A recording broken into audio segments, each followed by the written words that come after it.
Hola, buenas tardes. Mi nombre es Luis Armando Ariza. Soy estudiante de la Universidad Nacional de Larga Distancia, NAT.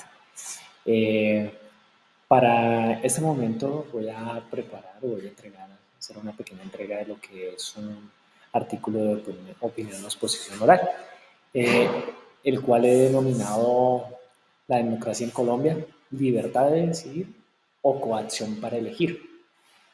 Para ninguno es un secreto que nosotros, a razón de la Constitución Política de 1991, que la cual fue expedida bajo el mandato del presidente Gaviria en 1991, se plasma desde el inicio, como lo declama el artículo primero, donde rige que Colombia se declara allí como un país democrático, o sea que en el cual nos da la potestad a nosotros, o a todos los colombianos, de elegir y también de ser elegidos, obviamente, ¿cierto? De elegir o ser elegidos.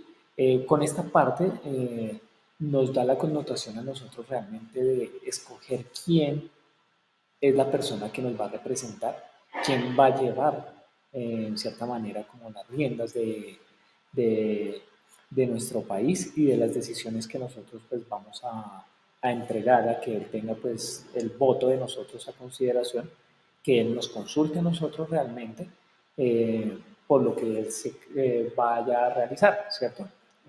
En otra manera más o menos.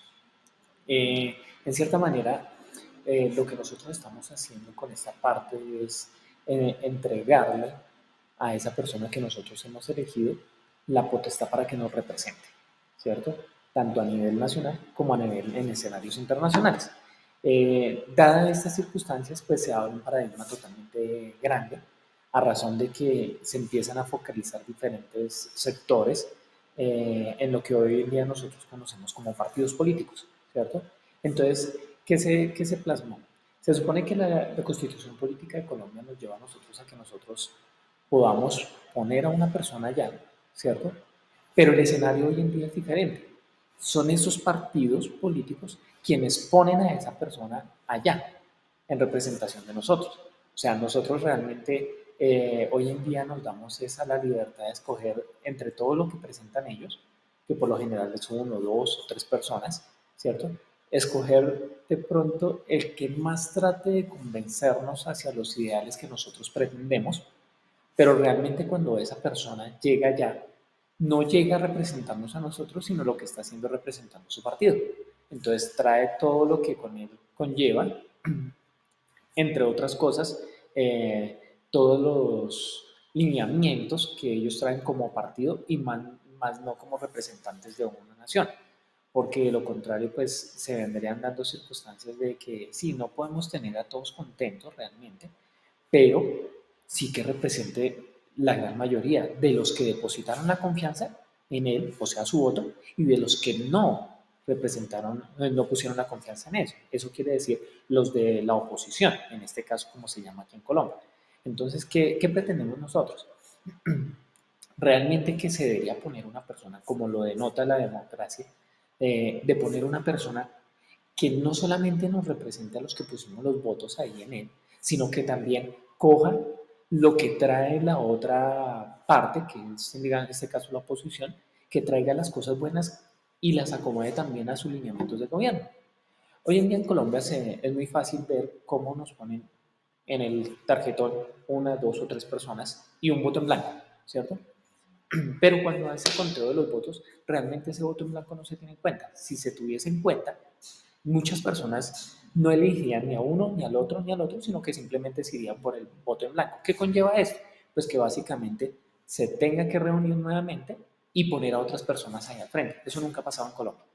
O sea que no nos podemos decir que somos un país con democracia, porque eso nunca ha pasado en Colombia. Ahora bien, si nosotros nos ponemos a compararnos con países realmente democráticos, en esta parte del escenario, en esta parte donde plasmo mi artículo, pongo a consideración, por ejemplo, el país de Noruega.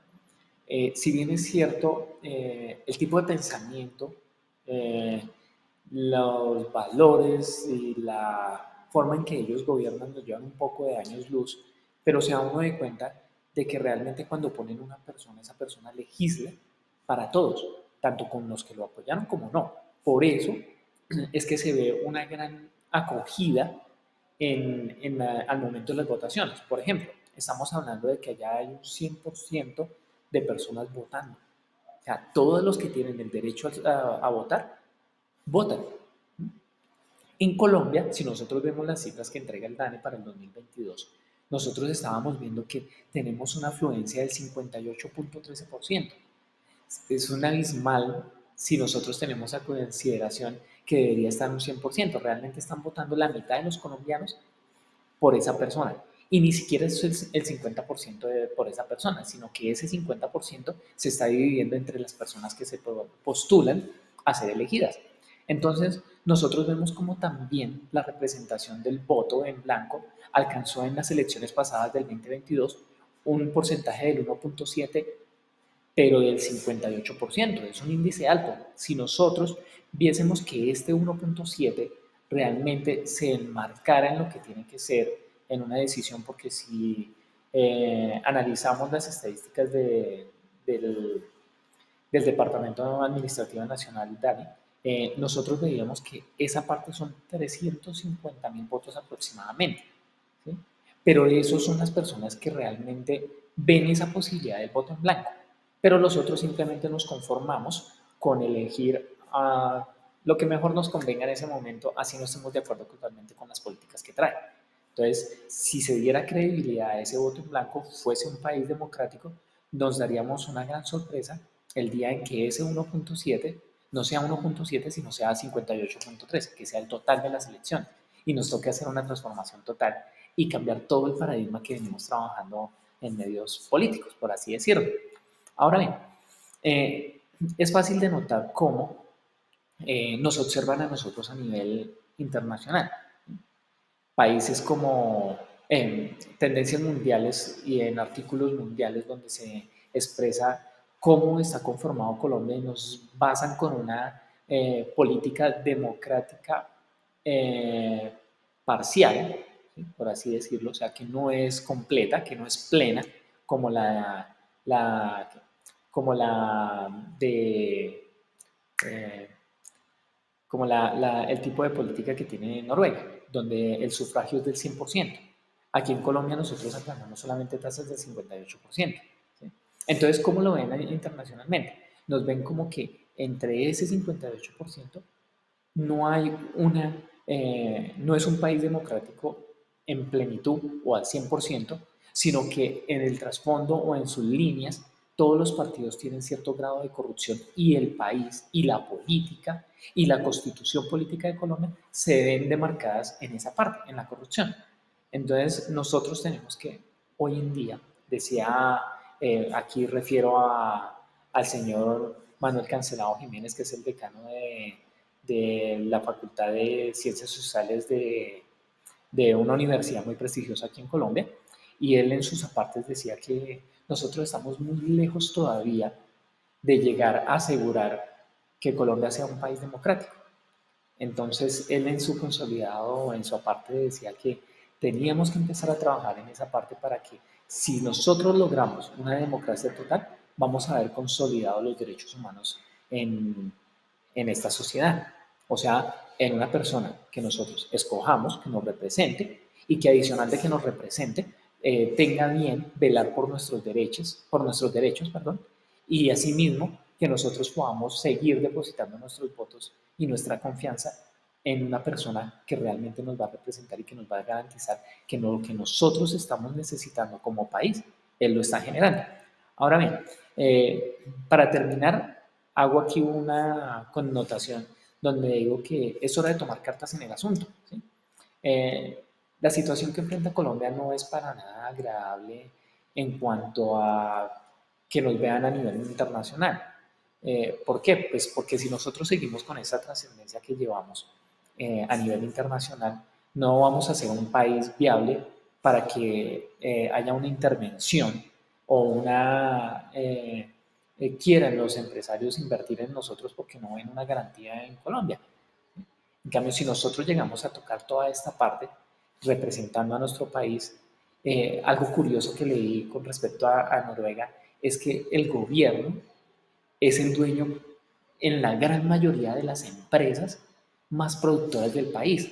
¿Qué implica esto? Pues que vamos a tener apropiación de los recursos, que va a hacer esos recursos van a ser para la reinversión en el país y adicional a eso, que las ganancias que se generen de esos recursos pueden ser empleadas para el mismo pueblo, para ayudar a las personas menos favorecidas, ¿sí? Y de pronto para llegar a implementar mecanismos como el que tienen allá, que la educación es gratis, ¿sí?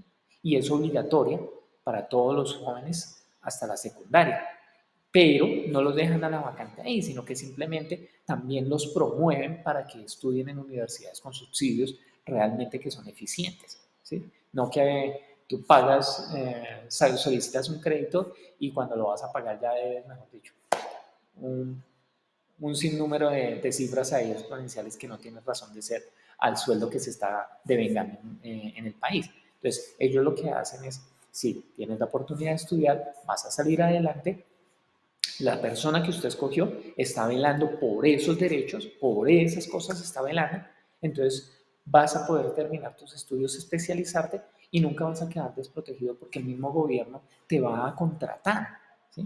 Y esto es lo curioso, o sea, el mismo gobierno te contrata para que realices las tareas que son para el crecimiento de tu país y que son para sacar el país adelante y ayudar a las otras generaciones que vienen, dejar como un legado. Entonces, ¿nosotros qué tenemos que empezar a trabajar?